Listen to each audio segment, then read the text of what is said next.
भारतीय किसान यूनियन अराजनीतिक ने किसानों की 8 सूत्रीय मांगों को लेकर मंडलायुक्त कार्यालय पर 1 दिवसीय धरना देकर जोरदार प्रदर्शन किया।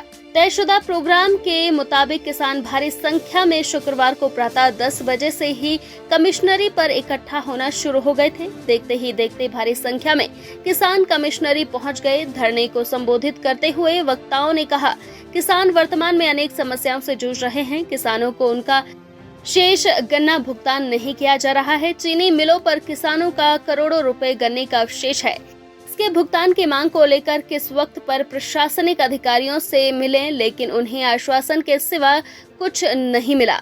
वक्ताओं ने कहा कि मुरादाबाद विकास प्राधिकरण द्वारा 11 गांवों की जमीन अधिकृत किए जाने का प्रस्ताव रखा गया है, जिसका किसान बड़े पैमाने पर विरोध कर रहे हैं। किसान अपनी जमीनों को नहीं बेचना चाहते हैं।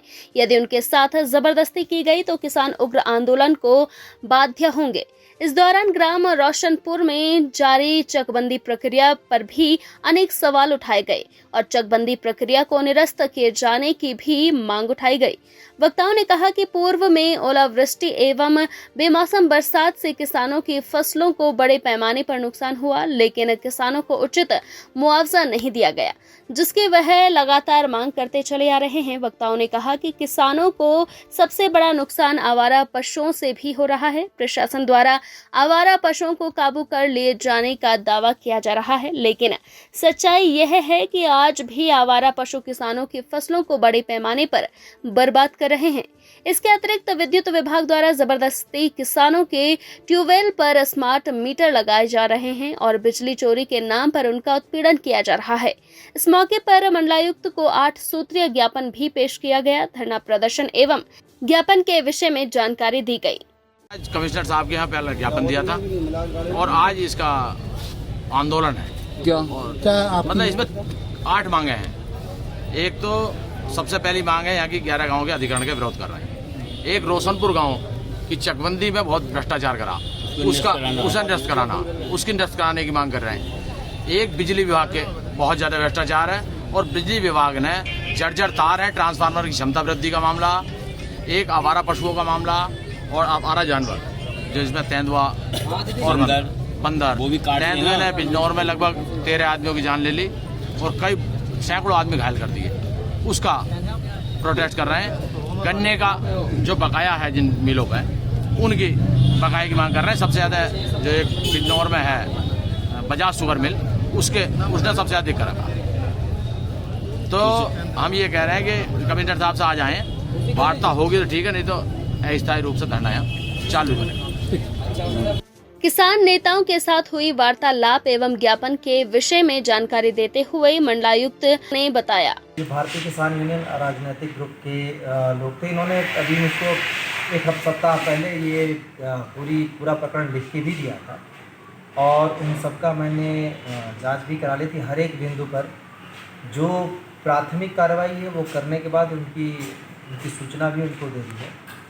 जो बेसिक बिंदु है वो विद्युत चकबंदी, जो प्राधिकरण का जो भूमि का अधिग्रहण है और किसानों की बाकी फसलों के क्षति होने की समस्या, जानवरों की छोटा जानवरों की समस्या, इन सारी चीज़ों को लेकर इनकी थी। इन सारे ही बिंदुओं पर हम लोग कार्रवाई कर रहे हैं। कई सारी जगहों पर कार्रवाई कर चुके हैं, कई सारी जगहों पर कार्रवाई कर रहे हैं और जिन जगहों पर ज़रूरत है वहाँ जांच भी कर रहे हैं। और इनको बड़ा स्पष्ट कर दिया गया कि जो 11 गाँवों की, बल्कि उसका आदेश भी दे दिया गया कि 11 गाँवों की जो प्राधिकरण की द्वारा जो भूमि अधिग्रहण के लिए किया गया है वो 2013 के एक्ट के अनुसार नहीं है, जहाँ पे ये अधिग्रहण कंपल्सरी हम किसी का अधिग्रहण कर ही लें। उसमें केवल सहमति या समझौते के आधार पर भूमि क्रय करने का है ये प्रस्ताव।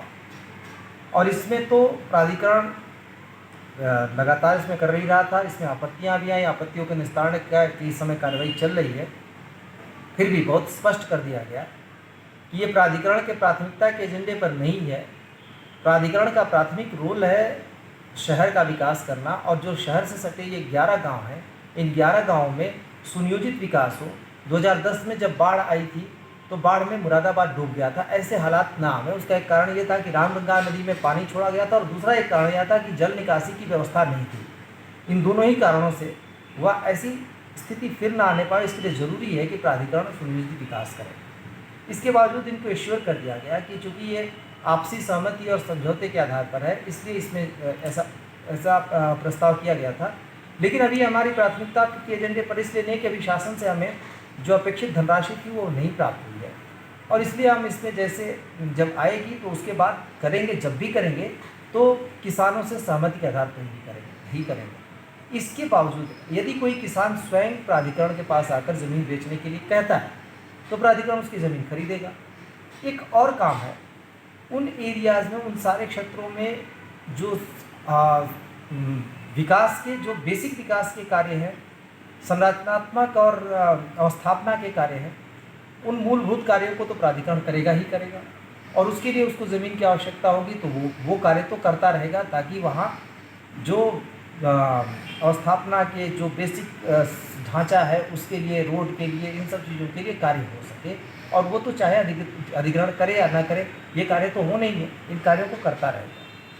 लेकिन सबसे महत्वपूर्ण बात यह है कि अभी इधर बीच ये देखा गया है कि ज़्यादातर लोग ये बात बताने समझाने के बावजूद भी जानबूझकर हठधर्मिता से इस मामले में केवल मुद्दा बनाकर इसको, ये जब बता देने के बावजूद भी कि जो किसान सहमति नहीं देगा उससे ज़मीन नहीं खरीदेंगे, लोगों को बरगला रहे हैं, किसान संगठनों को उकसा रहे हैं, किसानों को भी उकसा रहे हैं, और इसमें किसानों के अंदर वो केवल डर पैदा कर रहे हैं।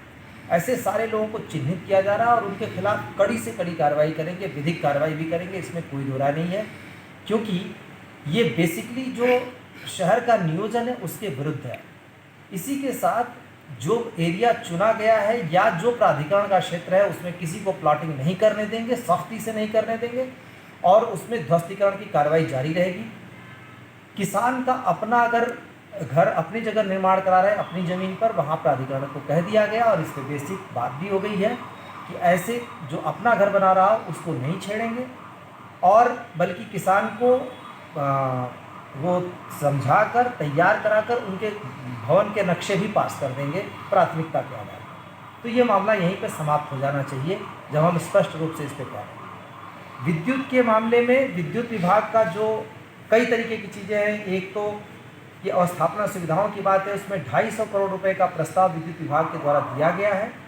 उसमें ट्रांसफार्मर बदलने से लेकर और जर्जर तार बदलने या फिर क्षमता बढ़ाने, इन सारे काम हैं, और बहुत जल्दी इस पर काम शुरू हो जाएगा, मंडल के सभी जनपदों में शुरू हो जाएगा, ये भी किसानों को बता दिया गया है। जो विद्युत चोरी या विद्युत के चोरी में अनियमितता की शिकायतें आती हैं, अधिकारियों के खिलाफ शिकायतें, उसमें भी जो मुख्य अभियंता है उनसे बात हो गई है, और इसमें ऐसे सभी कर्मियों के खिलाफ सख्त कार्रवाई करेंगे जो केवल वसूली के इरादे से लोगों को परेशान करते हैं। और अगर कोई जेन्युइन मामला नहीं मिलता है या इस तरीके की चीज़ें मिलती हैं कि जहाँ पर लोगों को परेशान किया जा रहा है, वहाँ पे सख्ती से कार्रवाई करेंगे। गाँव में चाहे सड़क की हो, चाहे नदी नाले को, इन सब पे कार्रवाई के लिए कल ही मंडलीय बैठक में मैंने निर्देश दे दिया था और इस पर भी कार्रवाई हो रही है। छुट्टा जानवरों के लिए ऑलरेडी हम व्यवस्था कर रहे हैं। इसमें इस समय सभी गाँव में सर्वे चल रहा है कि कितने हमारे गौवंशीय पशु हैं सबके पास। उन सब का सर्वे हो जाने के बाद गांव का पशु गांव में ही व्यवस्थित करने की हम व्यवस्था करेंगे, और जिन गांवों में स्थान नहीं होगा वो बगल की ग्राम पंचायत से समझौते में आएगा और उसको सहयोग देगा अगर उसके यहाँ पे पशु पाए जाते हैं, और वहाँ पर व्यवस्थित कराएगा। जो नदियों के पुनर्जीवन के लिए प्रयास हैं उन्होंने दिया, एक अच्छा उनकी मांग है, इस पर हम लोग तेज़ी से काम करेंगे। इसमें सभी डीएम्स को निर्देश, मैं सभी जिलाधिकारियों को निर्देश भेज रहा हूँ। इसके अलावा हम छोटा पशुओं के समाधान के लिए एक और कार्य कर रहे हैं कि नेपियर बहुतायत मात्रा में लगा रहे हैं। नेपियर एक ऐसी चीज़ है जो ग्रीन होने के बावजूद, हरा चारा होने के बावजूद इस मौसम में जहरीली नहीं होती। हम प्रयास ये कर रहे हैं कि जितने भी पशुचर हैं पूरे मंडल के में हर एक जनपद के पशुचर की ज़मीनों पर हम नेपियर ग्रास लगा दें। तो अगर ये देखें तो मोटा मोटी जितनी भी इनकी मांगें जायज़ भी हैं, कृषि से संबंधित भी हैं, फसलों के क्षतिग्रस्त होने का सर्वे कराया जा रहा है। एक और भी चीज़ उन्होंने जो उठाई थी कि गन्ना का भुगतान, गन्ना मूल्यों का, उसमें जो चीनी मिलें भुगतान में पीछे हैं उनसे स्पष्ट रूप से चेतावनी दे दी गई है। 31 अगस्त तक बजाज शुगर मिल द्वारा 40 धरना प्रदर्शन में चौधरी महेंद्र सिंह रंधावा सहित भारी संख्या में किसान मौजूद रहे।